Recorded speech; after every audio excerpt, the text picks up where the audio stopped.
Na včerajšnjih volitvah v Ukrajini se je večina volivcev odločila za politike, ki si želijo povezovanja z Evropsko unijo. Zadnje leto je bilo v Ukrajini veliko napetosti in protestov proti vladi Viktorja Janukoviča, ki se je želela na mesto z Evropsko unijo bolj povezovati z Rusijo. Po protestih je takratni predsednik odstopil in Ukrajinci so dobili začasno vlado.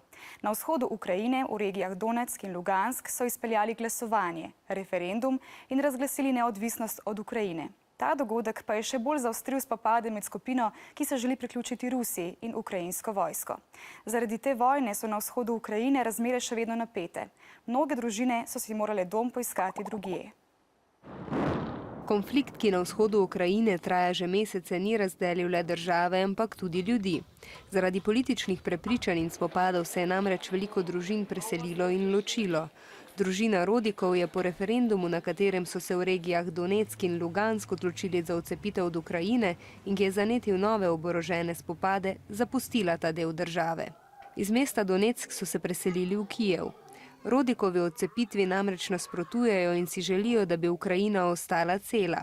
Družina se je zaradi svojega mnenja počutila ogroženo. Vsi molčat in bojajo každý za sebe, потому что там сейчас процветает и стукачество, и сосед соседа может заложить, в то же самое ДНР, и приедут и заберут, неизвестно, когда отдадут или вообще. Поэтому там опасно.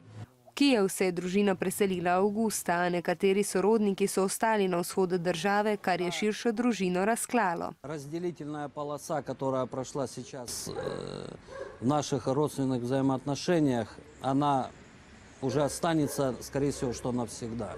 V bojih, ki potekajo v regiji Donetsk, je umrlo že skoraj 4000 ljudi. Veliko jih je z območja pobegnilo, a mnogi ostajajo tudi zato, ker nimajo kam iti ali pa ker podpirajo odcepitev regije od Ukrajine in njeno samostojnost. Včerajšnje volitve, na katerih je 36 milijonov lahko volilo člane parlamenta, so pokazale, da največ ljudi podpira politiko Petra Porošenka, ki obljublja, da bo zagotovil mir na vzhodu države. A prav tam volitev ni bilo. V regijah Donetsk in Lugansk, ki sta se priključili Rusiji, naj bi ljudje volili naslednjo nedeljo, 2. novembra.